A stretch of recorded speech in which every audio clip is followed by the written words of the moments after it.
Você achou que eu não ia falar dos versículos que falam da expiação ilimitada? Equivocou-se, nobre companheiro. Eu sei que você assistiu o vídeo de segunda-feira sobre expiação limitada e ficou chateado porque tem um monte de versículo que eu não coloquei, tem um monte de versículo bíblico que eu não falei, e vocês devem ter comentado 1 milhão de versículos bíblicos. Eu não sei ainda, porque eu tô gravando esse vídeo logo em sequência do outro. Mas tá aqui o vídeo lidando com os versículos bíblicos que vocês querem tanto que eu traga. Eu tentei ser o mais honesto que eu pude, certo?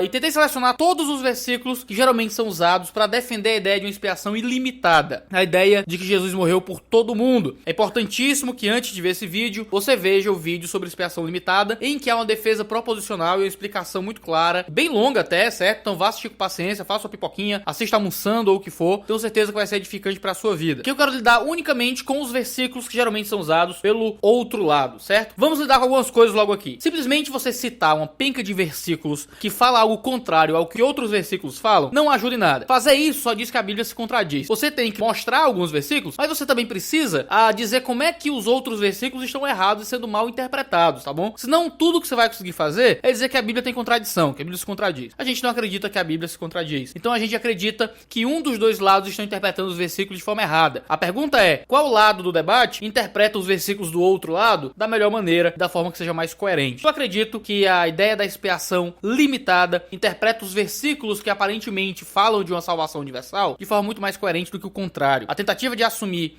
uma expiação ilimitada e lidar com os textos e com a teologia da expiação é muito mais problemático, acho que é muito menos convincente. Primeiro verso que eu geralmente uso muito, João 3,16, não é? Sempre que a gente fala sobre expiação limitada, João 3,16 entra em pauta. Porque Deus amou o mundo de tal maneira que deu o seu Filho unigênito para que todo aquele que nele crê não pereça, mas tenha a vida eterna. Uma questão que a gente já tratou no vídeo sobre expiação limitada é que quando a escritura usa a palavra mundo, isso pode significar muitas coisas. João gosta muito de usar mundo ou se referindo aos gentios ou se referindo ao mundo como aquele ambiente caído. Há um amor de Deus que se manifesta a todo mundo, pode significar os gentios, pode significar o mundo caído. Mas isso não é importante para o debate aqui, porque ainda que haja um amor de Deus que se manifeste por todo mundo, o Filho foi entregue para que todo aquele que nele crê não pereça. Então, ainda que a motivação da entrega do Filho tenha sido um amor geral por todo mundo, o que não necessariamente é, ainda assim, esse Filho foi entregue para aqueles que creem. Ele foi entregue para que todo aquele que nele crê não pereça. Então, o objetivo da entrega é para que aqueles que creem possam ser resgatados, possam encontrar a vida eterna. João 3,16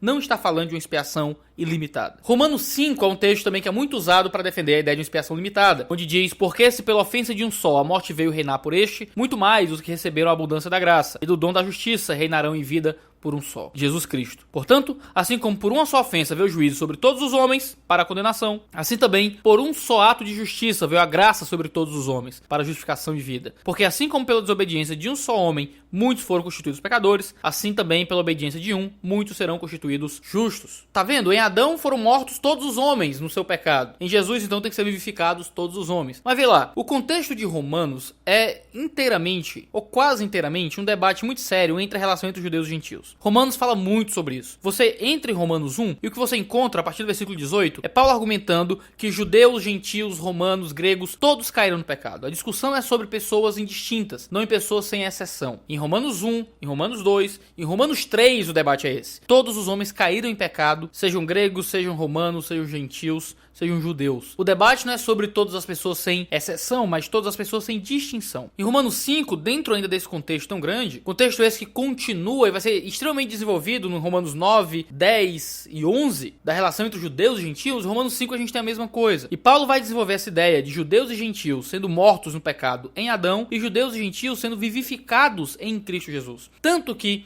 no começo, aqui no verso 17, eles começam a falar sobre todos caíram em Adão, todos são salvos em Jesus, e depois eles passam para muitos. Muitos caíram em Adão, muitos caíram em Jesus. Em um paralelismo aqui. O todos que é usado por Paulo está em paralelo com muitos. O que significa que ele não está falando de todos sem exceção, mas de todos sem distinção. O que Paulo quer chamar a atenção é que caiu em Adão toda raça, toda etnia, todo povo, todo grupo. De forma que é vivificado em Cristo Jesus todo povo, toda etnia, toda raça. Paulo está chamando a atenção para a relação entre judeus e gentios aqui. Romanos 5 não parece estar defendendo expiação ilimitada. 1 Timóteo capítulo 2 é o queridinho dos arminianos. Diz assim: exorto, pois, antes de tudo, que se façam súplicas, orações, intercessões e ações de graça por todos os homens, pelos reis e por todos os que exercem autoridade, para que tenhamos uma vida tranquila e sossegada, em toda piedade e honestidade. Por isso, bom e agradável diante de Deus, nosso Salvador, o qual deseja que todos os homens sejam salvos e cheguem ao pleno conhecimento da verdade. Pois há um só Deus e um só mediador entre Deus e os homens, o homem Cristo Jesus, o qual se entregou a si mesmo como resgate por todos. Esse foi o testemunho dado em seu próprio tempo. Para isso, fui designado pregador e apóstolo, mestre da verdadeira fé aos gentios. O que é que Paulo está falando aqui quando diz que Jesus morreu por todos e que ele é o Salvador e que deseja que todos os homens sejam salvos? O todos aqui está falando de todos sem exceção ou de todos sem distinção, conceito que a gente explicou no vídeo sobre expiação limitada. Vê só, ele primeiro fala sobre fazer súplicas por todos os homens. Primeiro, uma coisa complicada: como é que você ora por todas as pessoas do mundo sem exceção? Não tem como eu orar por 7 bilhões de pessoas. Paulo parece estar falando sobre orar por todas as pessoas sem distinção. Todos aqui aparece no começo do capítulo nesse sentido, todos sem distinção. Por isso que ele diz: orem pelos reis, orem por todos que estão instituídos de autoridade. Paulo parece estar preocupado com uma oração também por aqueles que estão sobre o povo e as escalas de gradação de pessoas que são autoridades civis. Faça oração por todos os homens, por aqueles que estão sobre a autoridade, porque Deus deseja que todos sejam salvos. Todos sejam salvos, então, no contexto de 1 Timóteo, fala sobre todos sem distinção, de salvação também de reis, salvação também de pessoas que estão no contexto de autoridade. Mais à frente, Paulo vai dizer que ele se entregou por todos porque Paulo é pregador da fé aos gentios. Parece que esse todos aqui está se referindo à questão de tipos de homens. Por isso ele evoca os gentios no texto. Não simplesmente salvação para o povo judeu, mas também salvação para o povo gentil, porque Jesus se entregou por todos sem distinção. 1 Timóteo 2 parece também não estar falando sobre expiação ilimitada. 1 Timóteo, no capítulo 4, também tem um texto um pouco polêmico para algumas pessoas, onde diz: para isso, no verso 10, é que trabalhamos e lutamos, porque temos posto a nossa esperança no Deus vivo, que é o Salvador de todos os homens, especialmente dos que creem. Eita, que aqui o negócio fica sério. Ele é o Salvador de todos os homens. Mas a palavra especialmente aqui tem uma função muito legal. O especialmente é um qualificativo que intensifica o significado de salvação. Intensifica aquilo que vem pós-posto e diminui a ênfase daquilo que é anteposto. Se diz que ele é o Salvador de todos os homens, especialmente dos que creem, significa que aqueles que creem é aquele que encontra a salvação como a gente entende realmente no significado semântico normal de salvação. Ele vem para salvar e salva aqueles que creem. Mas ele também é o Salvador de todos os homens, mas Salvador em um sentido menor, porque se especialmente vem para intensificar o significado de Salvador para aqueles que são os que creem, então diminui o significado de Salvador para aqueles que não são que creem. Isso significa que Deus é potencialmente Salvador de todos os tipos de pessoas, mas essa salvação alcança apenas os fiéis. Ele está disposto, ele está aberto para todas as pessoas, né? Ele é Salvador de todos os homens. A gente já viu aqui no contexto de 1 Timóteo que ele usa todos no sentido de todos sem distinção. Esse texto também não parece estar falando de uma expiação ilimitada, com efeitos limitados e coisas assim, como coloca o Mark Driscoll e o Gary Breshears, né? Que é uma posição muito famosa também. Ele não está falando que a obra na cruz foi por todo mundo,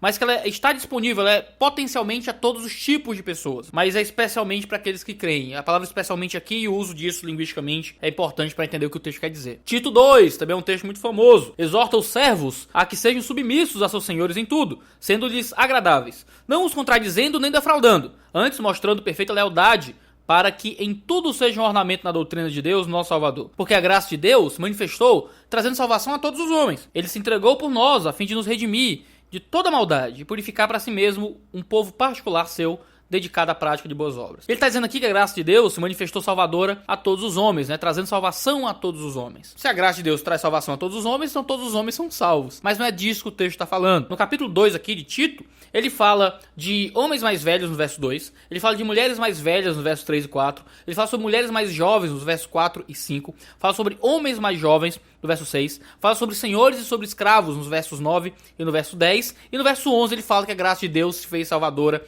a todos os homens. Todos sem exceção? Não. O contexto está falando sobre tipos de homens, tipos de seres humanos. Ele está falando de pessoas sem distinção, para mulheres mais velhas, homens mais velhos, para jovens, escravos, líderes. Ele está falando sobre esse tipo de pessoa. Por isso que no final, no verso 14, ele diz: ele se entregou por nós a fim de nos redimir de toda maldade, criando um povo particular. Tito chama atenção para a especificidade da obra de salvação, porque ele acabou de falar dessa parte mais genérica de todos os povos, de todos os tipos de pessoas, todos sem distinção, recebendo a salvação. Tito 2 não parece defender a ideia de uma expiação ilimitada. Hebreus 2 também é muito usado. Eu vou ler aqui Hebreus 2, 9, Hebreus 2, 16 e Hebreus 3, 3, que diz assim: vemos, porém, aquele que foi feito um pouco menor que os anjos, Jesus, coroado de glória e honra, por causa da paixão da morte, para que, pela graça de Deus, provasse a morte por todos. Pois, na verdade, não presta auxílio aos anjos, mas sim à descendência de Abraão, pois ele é tido por digno de tanto maior glória que Moisés, quanto maior honra do que a casa tem aquele que a edificou. Aqui, novamente, todos pode estar relacionado com todos sem exceção, ou com todos sem distinção. A gente percebe que na estrutura do argumento de Hebreus, ele vai falando de povos de descendência de Abraão, como o povo judeu, também o povo gentil, que adentra nessa descendência pela fé. Ele fala sobre Moisés como representante do povo judeu. Ainda parece que o autor de Hebreus está se referindo à relação judaica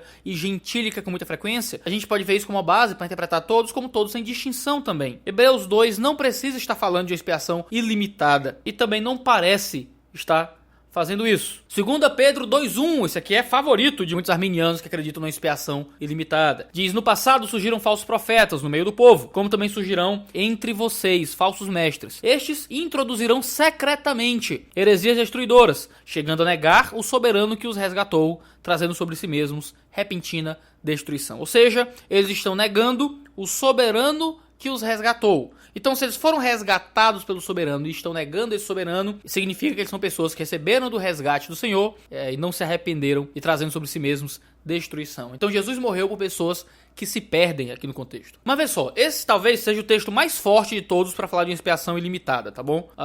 Eu dou esse braço a torcer, é um texto um tanto difícil nesse sentido. Mas tem algumas coisas nesse texto que deixam ele um tanto confuso, um tanto dúbio em algumas coisas. Não só dúbio, mas talvez dê uma boa luz pra gente interpretar o que é que Pedro tá querendo fazer aqui em 2 Pedro 2:1. Primeiro, ele começa falando sobre passado, né? Ele diz que no passado surgiram falsos profetas no meio do povo. Que povo? Do povo judeu. Que passado é esse? É o período do Antigo Testamento, da história do povo judeu. O passado, né, traz a ideia de evocar os acontecimentos antigos que aconteceram dentro do povo de Israel. Depois que ele faz isso, ele começa a desenvolver esse passado. E vai falar sobre momentos em que havia um remanescente, fiel no meio de um povo perdido. Por exemplo, no verso 4, ele fala de anjos caídos. E no verso 5, ele fala sobre Noé. Nos versos 6 e 7, ele fala sobre Ló. Ele está falando de passado e está estabelecendo a ideia de pessoas que foram fiéis no meio de um povo ímpio. O Wayne Grudem, ele vai apresentar a ideia de que o que Pedro está fazendo aqui é uma alusão ao livro do Êxodo, onde ele compara os falsos profetas que se levantaram na igreja com os falsos profetas que se levantaram no meio do povo de Israel. E a ideia é que no Antigo Testamento, mesmo com os falsos mestres, toda a nação era considerada resgatada, ainda que não fosse um resgate para a salvação. Era um povo escolhido,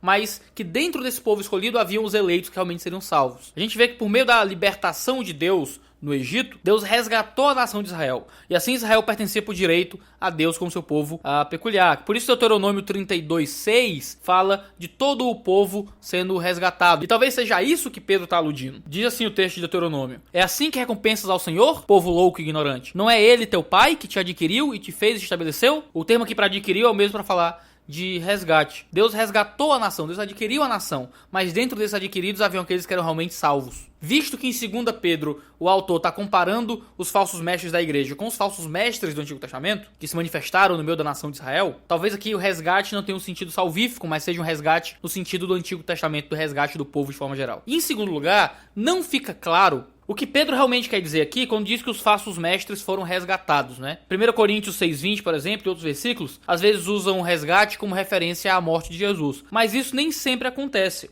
O John Owen apontou no clássico A Morte da Morte na Morte de Cristo, no The Death of Death in the Death of Christ, que foi traduzido em português como Por que em Cristo Morreu.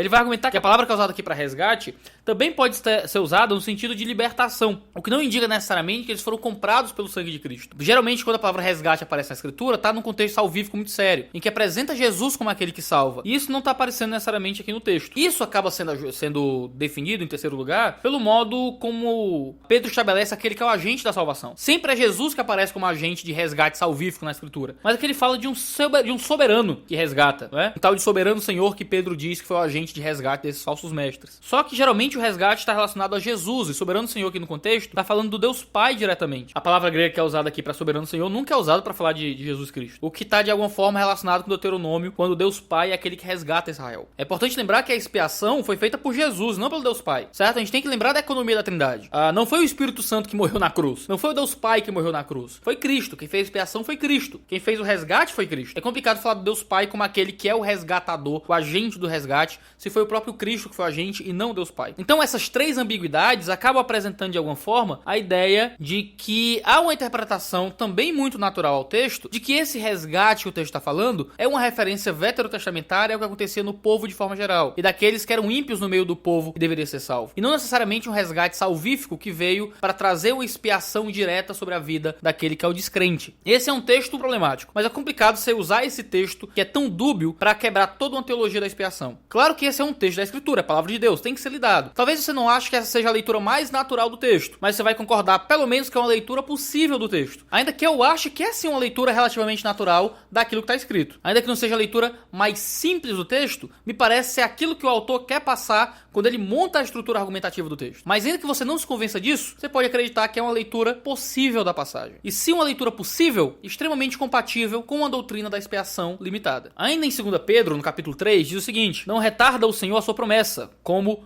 alguns a julgam demorada. Pelo contrário, ele é longânimo para convosco, não querendo que nenhum pereça, senão que todos cheguem ao arrependimento. Alguns vão argumentar que se Deus não quer que ninguém pereça, então ele deveria ter morrido por todo mundo. Mas o texto está falando sobre a igreja. Ele é longânimo para convosco, não querendo que nenhum pereça. Nenhum quem? Nenhum de vocês. Nenhum quem? Nenhum de vocês. Nenhum dos membros da igreja. Nenhum dos salvos pereça, mas que todos eles cheguem a essa vida de arrependimento. Ele está falando sobre aqueles que hão de encontrar a salvação e não necessariamente de todo mundo. 2 Pedro 3 também não parece estar defendendo uma expiação ilimitada. Então a gente chega em 1 João 2,2, é a última passagem que eu tenho para apresentar, onde diz: ele é a propiciação pelos nossos pecados, e não somente pelos nossos, mas também pelos de todo o mundo. Vê só, não somente pelos nossos, mas de todo o mundo. Ele está falando aqui que ele não só veio para propiciar os pecados de nós, a igreja, mas também de todo mundo. Será que é isso? Não. Vê só, João ele não está falando aqui simplesmente para cristãos, ele está falando especificamente para cristãos judeus. Você vê isso no texto inteiro. Na abertura do versículo, ele fala que nós vimos com nossos olhos e nossas mãos apalparam. Ele está relacionando o seu público com aquilo que foi visto, né? E quem viu Jesus foi fundamentalmente o povo judeu. Paulo nunca poderia começar suas cartas dizendo uma coisa desse tipo. Os seus interlocutores não viram Jesus. João diz no capítulo 2, no verso 7: amados, não vos escrevo um mandamento novo, mas um mandamento antigo que tendes desde o princípio. Quem é que tem mandamento antigo desde o princípio? É o povo judeu que tem o Antigo Testamento. O princípio aqui se refere a isso. Ele fala: pais, vos escrevo porque vós tendes conhecido aquele que é desde o princípio. No capítulo 2, verso 13. Ele só pode falar isso ao povo judeu. A argumentação de João aqui é inteiramente voltada a um público judaico. E falando sobre o público judaico, ele diz que ele é a propiciação não apenas pelos nossos pecados, mas também pelos pecados de todo o mundo. O mundo quem? Certo? O mundo gentílico, o povo gentil como o mundo aqui. Isso se torna muito mais claro quando você faz a comparação entre 1 João 2,2 e João 11, 50 e 52. Em 1 João 2,2 diz assim: ele é a propiciação pelos nossos pecados, não somente pelos nossos, mas também pelo de todo mundo. João 11, 50 diz assim: e não somente por aquela nação, mas também pelos filhos de Deus que estão espalhados para reuni-los no povo. Não somente por nós, mas pelo mundo todo. Não somente pelos judeus, mas pelos que são salvos entre todos os povos. João não parece estar fazendo aqui uma relação entre salvos e ímpios, mas judeus e gentios. 1 João 2 não parece estar defendendo uma expiação ilimitada. Tem mais alguma passagem que eu não tratei? Juro que eu pesquisei, eu procurei, e esses foram todos os textos que eu encontrei, sendo usados principalmente nos artigos de internet e em livros para defender uma expiação ilimitada. Existem outros textos mais genéricos, mas eles estão dentro aqui da ideia de mundo e todos do mesmo jeito. São textos até menos fortes. Eu peguei aqui praticamente todos os textos relevantes à argumentação. O que é que você acha? Faz sentido para você ou não? Comenta aqui embaixo o que é que você acha disso tudo. Se você não viu o vídeo sobre expiação limitada, por favor, faça favor você mesmo e vá assistir, que está muito legal, tá bom? Muito obrigado por nos acompanhar até aqui. Valeu, negada, e tchau, tchau.